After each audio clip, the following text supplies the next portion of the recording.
अस्सलामुअलैकुम, बोलीस में खुशामदीद। मैं हूँ गौहर इशरत और मैं हूँ सनिया मलिक। हेडलाइंस आप जान चुके हैं। बुलेटिन के आगाज में बात करेंगे वजीर आजम शहबाज शरीफ की 6 माह में 5वीं बार सऊदी वली अहद मोहम्मद बिन सलमान से मुलाकात। इस बार दोनों रहनुमाओं की मुलाकात रियाज में वन वाटर सरबराही इजलास में हुई। मुलाकात में दो तरफा ताल्लुकात में बड़ी तब्दीली लाने के लिए मुश्तरका अज़्म का इआदा किया गया। सऊदी वली अहद ने कहा कि यह हकीकी मोहब्बत और बाहिमी एहतराम का सबूत है जो दोनों मुल्कों की आवाम को जोड़ता है। दोनों रहनुमाओं ने इक़्तिसादी, तिजारती और सरमाकारी के ताल्लुकात को मज़ीद फ़रोग़ देने पर इत्तफ़ाक़ किया। सऊदी वली अहद ने दौरा पाकिस्तान की दावत कबूल कर ली। जनूबी कोरिया के सदर ने मार्शल लॉ के नफाज का फैसला वापस ले लिया। सदर जनूबी कोरिया ने कहा कि कौमी असम्बली इश्तियाल अंगेज सरगर्मियाँ और हुकूमती अफसरों के मुआख़ज़े की कोशिश बंद करे। उन्होंने कहा कि मेरा मकसद रियासत मुखालिफ क़ुव्वतों से कौम को महफूज रखना था। ये क़ुव्वतें कौम के ज़रूरी इक़दामात को मुंजमद करना चाहती थी। आज़ाद जमहूरियत से मुतालिक आइनी हुक्मनामा मुंजमद करना चाहती थी। जनूबी कोरिया के सदर ने अपोजिशन पर रियासत मुखालिफ सरगर्मियों का इल्ज़ाम लगाते हुए मार्शल लॉ लगाया कि काबीना का सुबह 4:30 बजे इजलास नतीजा खेज साबित हुआ। सदर को 6 घंटों में ही मार्शल लॉ उठाना पड़ा। जनूबी कोरिया की असम्बली और काबीना ने मार्शल लॉ उठाने की करारदाद मंजूर की थी। पार्लियामेंट में 300 में से 190 अरकान दाखिल हुए। मार्शल लॉ के खिलाफ करारदाद के हक़ में पार्लियामेंट में मौजूद तमाम 190 अरकान ने वोट दिया। पार्लियामेंट में दाखिले के मौके पर अरकान पार्लियामान और फ़ौज में तसादुम भी हुआ है। जनूबी कोरिया के सदर ने मार्शल लॉ के नफाज का फैसला वापस ले लिया है। सदर जनूबी कोरिया ने कहा कि कौमी असम्बली इश्तियाल अंगेज सरगर्मियाँ और हुकूमती अफसरों के मुआख़ज़े की कोशिश बंद करे। उन्होंने कहा कि मेरा मकसद रियासत मुखालिफ क़ुव्वतों से कौम को महफूज रखना था। ये क़ुव्वतें कौम के ज़रूरी इक़दामात को मुंजमद करना चाहती थी। आज़ाद जमहूरियत से मुतालिक आइनी हुक्मनामा मुंजमद करना चाहती थी।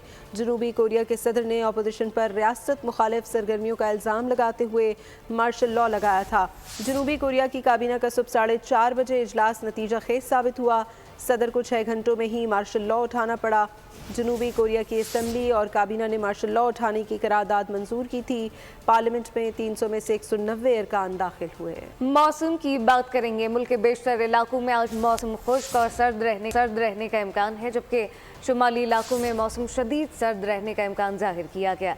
कराची में ठंडी हवाओं की एंट्री हो चुकी है। शहर में रात के औकात में खुनकी बढ़ गई, जबकि सुबह के दर्जा हरारत 19 डिग्री सेंटीग्रेड रिकॉर्ड किए गए। आज रात कम से कम दर्जा हरारत 15 डिग्री सेंटीग्रेड तक गिर सकता है, जबकि महकमा मौसमियात का कहना है कि पंजाब के मैदानी इलाकों में धुंध छाई रहने का इम्कान है। इस मुतालिक आपको बताएं कि मुल्क के बेशतर इलाकों में आज मौसम खुश्क और सर्द रहने का इम्कान जाहिर किया गया। शुमाली इलाकों में मौसम शदीद सर्द रहने की पेशगोई की गई है, जबकि कराची में ठंडी हवाओं की एंट्री। शहर में रात के औकात में खुनकी बढ़ गई। सुबह दर्जा हरारत 19 डिग्री सेंटीग्रेड रिकॉर्ड किया गया। आज रात कम से कम दर्जा हरारत 15 डिग्री सेंटीग्रेड तक गिर सकता है, जबकि महकमा मौसमियात का कहना है पंजाब के मैदानी इलाकों में धुंध छाई रहने का इम्कान है।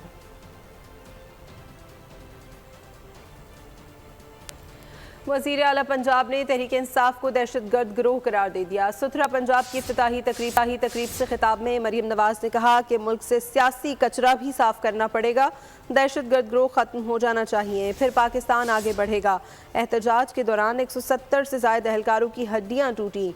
पुलिस रेंजर्स एहलकारों के जनाजे उठे, दुनिया ने देखा। तहरीक इंसाफ ने झूठ बोला, इनके 1000 बंदे मार दिए गए। इतने लोग मरे तो लाशें और जनाजे कहाँ। धरनों में कानून हाथ में लेने वालों को कानून के मुताबिक सजा दी जाए। वज़ीर आज़म शहबाज शरीफ की ज़ेर सदारत फसादात की तहकीकात के लिए टास्क फोर्स का इजलास। शहबाज शरीफ ने कहा कि इंतशार फैलाने वालों के खिलाफ कानूनी कार्रवाई का हर हफ्ते जायजा लिया जाएगा। इंतशार फैलाने वालों ने बेलारूस के सदर के दौरे के मौके पर दारुल हुकूमत पर लश्कर कुशी की, जो हमारे लिए शदीद शर्मिंदगी का बाइस बना। इजलास को बताया गया कि मौका वारदात से जमा किया गया असलहा, कारतूस, खौल और दीगर शवाहिद फॉरेंसिक के लिए भेजे जाएंगे। फसादियों की शनाख्त का अमल तेजी से मुकम्मल किया जा रहा है। कायदे बेख्तिलाफ उमर अयूब खान ने बतौर मेंबर जुडिशल कमीशन से इस्तीफा दे दिया है, जबकि अपनी जगह बैरिस्टर गौहर को नामजद किया गया। कहा कि मेरे खिलाफ बेशुमार मुकदमात है, जुडिशल कमीशन को वक्त नहीं दे सकता, जबकि उमर अयूब ने अपना इस्तीफा स्पीकर कौमी असम्बली को भिजवा दिया।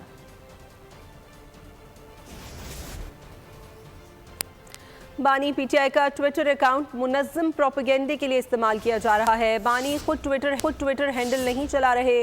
सेनेटर फैसल वावदा का ट्वीट समाजी राब्ते की वेबसाइट एक्स पर लिखा, ये वही प्रोपेगेंडा कैंपेन है जिसका मैं जिक्र कर रहा हूँ कि बीबी, उसके हवारी और कासिम सूरी जैसे लोग जिन्होंने बानी को पागल करार देने से मारने तक की साजिश कर रखी है, ये सब मिलकर बानी पीटीआई को उस दलदल में ले जा रहे हैं जहाँ से उसकी वापसी ना हो।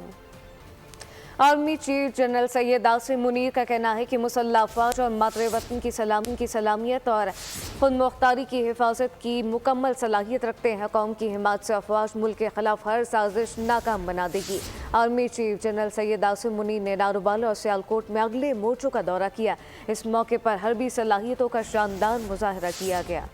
अंदरूनी और बैरूनी खतरात से निमटने का भरपूर अज़्म, कौमी सलामती हर सूरत मुकद्दम, सिपहसालार का दो टोक ऐलान।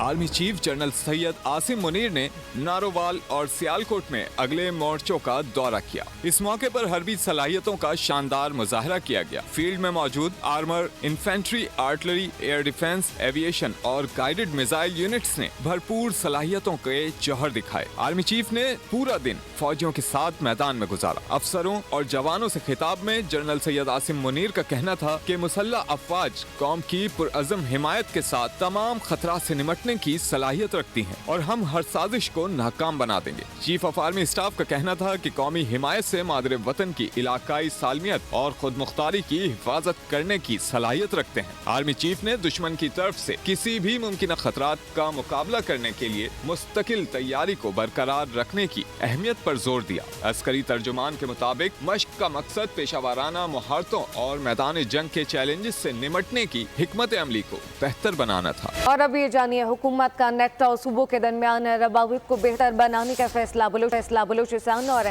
खैबर पख्तूनख्वा में दहशतगर्दी के खिलाफ वाक़यात इंतहाई अफसोसनाक करार दे दिए गए। वज़ीर दाखिला मोहसिन नकवी की ज़ेर सदारत नेशनल एक्शन प्लान की कोऑर्डिनेशन कमेटी का इजलास हुआ, जबकि चीनी शहरियों की सिक्योरिटी के इंतजामात का जायजा लिया गया। और अफसोसनाक खबर आपको देंगे, बहावलपुर की निजी हाउसिंग सोसाइटी में घर में 5 अफराद के कत्ल की लर्ज़ाखेज़ वारदात। तमाम अफराद को फायरिंग करके मौत के घाट उतार दिया गया। मकतूलीन में मियाँ बीवी और 3 बच्चे शामिल हैं। एक बच्ची बेहोशी की हालत में मिली। पुलिस ने वाक़े की तहकीकात शुरू कर दी हैं। बीमार थी, कल रात तक बात हुई है। सुबह यही कहा था कि तुम लोग भी हॉस्पिटल आ जाना, मैं भी आ जाऊंगा। उसके बाद फिर सुबह से कॉल कर रहे हैं, नहीं उठाया। फिर इनके नेबर्स हैं, इन्हें कॉल की तो इन्होंने बताया कि नहीं खोल रहे। काम करने वाली जो मेड है वो भी अंदर नहीं, दूध वाले से दूध भी नहीं लिया। तो फिर हम आए, फिर पुलिस को कॉल की, रेस्क्यू को कॉल की। तो उसके ये बिजनेस करते हैं, इनका अहमद शर्किया में इनका बिजनेस है और शाम को आते थे यहाँ, किसी से मिलना मिलाप इतना नहीं था उनका। और बस एक दो दफ़ा बाहर से ही हफ्ते बाद मुलाकात हो जाती थी, इस्लाम दुआ हो जाता था। फोर्स्ड एंट्री हमें नज़र नहीं आ रही फ़िलहाल, चूँकि दरवाजे टूटे नहीं हुए, अंदर से लॉक थे, वो अंदर से खोला, अंदर से जाके। तो इस स्टेज के ऊपर बिल्कुल कंक्लूसिवली तो बात नहीं कर सकता, लेकिन डेफिनेटली इन एंगल्स को हम लेकिन तमाम एंगल्स के साथ ऑनगोइंग ओपन इन्वेस्टिगेशन है। हर एंगल से हम इंशाल्लाह इसको देखेंगे। काहना में मुबैना पुलिस मुकाबला 150 से ज़ायद वारदातों में मुलविस इंतहाई खतरनाक डाकू इमरान उर्फ मानी और बलोच मारा गया। पुलिस टीम मुलजिम को साथियों की गिरफ्तारी और बराए रिकवरी के लिए इलाका थाना काहना ले जा रही थी। मुलजिमान ने अपने साथी को छुड़वाने के लिए पुलिस पार्टी पर अंधाधुंध फायरिंग की। फायरिंग से डाकू इमरान उर्फ मानी बलोच शदीद जख्मी हो गया, जिसको अस्पताल मुंतकिल किया जा रहा था। रास्ते में दम तोड़ गया। पुलिस एहलकार मौजाना तौर पर महफूज रहे, जबकि सरकारी गाड़ी को नुकसान पहुंचा। हलाक होने वाले मुलजिम के दीगर साथी अंधेरे का फ़ायदा उठाते हुए फरार हो गए। और लाहौर से ही खबर है, नवाब टाउन में मुबैना पुलिस मुकाबले में हलाक दोनों डाकुओं की शनाख्त कर ली गई है। हलाक डाकू में ज़िशान अली और मोहम्मद सज्जाद शामिल हैं। दोनों डाकू फूड डिलीवरी बॉयज़ से 60 वारदातों में मुलविस थे। दोनों डाकुओं के लिए मज़ाहमत पर गोली मारना मामूली बात थी। डिलीवरी बॉयज़ से वारदातों की मुतादिद CCTV फुटेजेस सामने आ चुकी हैं। मुलजिमान की गिरफ्तारी के दौरान पहले भी फायरिंग का तबादला हो चुका है। अब ये जानिए, कराची के इलाके गुलशन जमाल में दिन दहाड़े का सवार खातून से लूट मार की वारदात। CCTV फुटेज मंजर आम पर आ गई है। फुटेज में डाकुओं के चेहरे वाज़ेह तौर पर देखे जा सकते हैं। मोटरसाइकिल सवार मुसल्लह मुलजिमान ने दीदा दिलेरी से खातून से लूट मार की, मौके से बासानी फरार हो गए। और आपको बताएं कि पीटीआई शरपसंदों के तशद्दुद से ज़ख्मी एसएचओ ताहिर इकबाल का कहना है कि तमाम मुजाहिरीन असलहे से लेस थे, जबकि हम उन्हें बगैर असले के कंट्रोल करने की कोशिश कर रहे थे। शरपसंदों के फेंके गए शेल्स की वजह से मेरी हालत गैर हो गई। शरपसंदों ने मुझे तशद्दुद का निशाना बनाते हुए खाई में फेंक दिया। 11/2024 को मैं लॉ एंड ऑर्डर ड्यूटी पर टावर हिल पॉइंट मोटरवे पर तैनात था। रात करीबन 12 बजे आछी असला से लेस मुतशद्दिद मुजाहिरीन से हमारी एंगेजमेंट स्टार्ट होती है। इसी दौरान जो फ्लैंक्स थी, साइट्स थी, पहाड़ों पर अस्करी विंग से ताल्लुक रखने वाले मुजाहिरीन जिनके पास मुख्तलिफ किस्म का असला था, जिसमें 30 बोर पिस्टल और असॉल्ट राइफल्स शामिल थी, वहां से वो हम पर हमलावर हुए। उन्होंने पहाड़ों को आग लगाई और फायरिंग करते हुए हमारी तरफ बढ़ने लगे।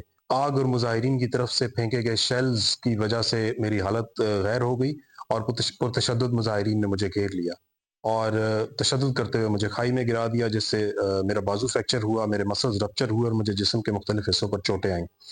इसी दौरान डीपीओ साहब ने और उनके स्क्वाड ने मुझे खाई से रेस्क्यू किया और अगर मुझे टाइमली रेस्क्यू ना किया जाता तो मैं शायद आज यहाँ मौजूद ना होता। वाजिबात की अदम अदायगी पर के इलेक्ट्रिक ने पाकिस्तान रेलवे के 31 कनेक्शन मुनक़ता कर दिए।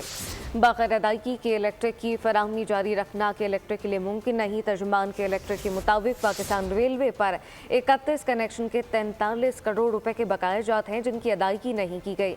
डीएस रेलवे नासिर खलीली ने कहा कि इलेक्ट्रिक पर रेलवे के 17 अरब रुपए वाजिबुल अदा हैं, कि इलेक्ट्रिक की बदमाशी नहीं चलने देंगे। जबकि कराची से यौमिया 30 से 35 ट्रेनें चलती हैं कि इलेक्ट्रिक के इकदाम से मुसाफिरों का नुकसान होगा। और कुछ खेल की बात करेंगे। जूनियर हॉकी एशिया कप में पाकिस्तान जूनियर हॉकी टीम की शानदार कारकर्दगी। पाकिस्तान ने जापान को 2 के मुकाबले में 4 गोल करके शिकस्त दे दी। Pakistan junior hockey Asia cup के फाइनल में पहुंच गया। पाकिस्तान ने गुज़श्ता साल भी जूनियर हॉकी एशिया कप का फाइनल खेलकर चांदी का तमगा हासिल किया था। शाम में हुकूमत मुखालिफ फोर्सेस की पेशकदमी जारी है, जबकि हलफ के बाद अदलिब पर भी कब्जा कर लिया गया। शाम और रूसी फौज के खिलाफ मुखालिफ धड़ों में हमले जारी हैं। एक हफ्ते की झड़पों में 576 अफराद जान से जा चुके हैं, जबकि शाम की सरकारी फौज के 182 हुकूमती मुखालिफ फोर्सेस के 291 और जंगजू हलाक हो चुके। लड़ाई में 103 शहरी भी हलाक हुए, 27 बच्चे, 9 खवातीन शामिल।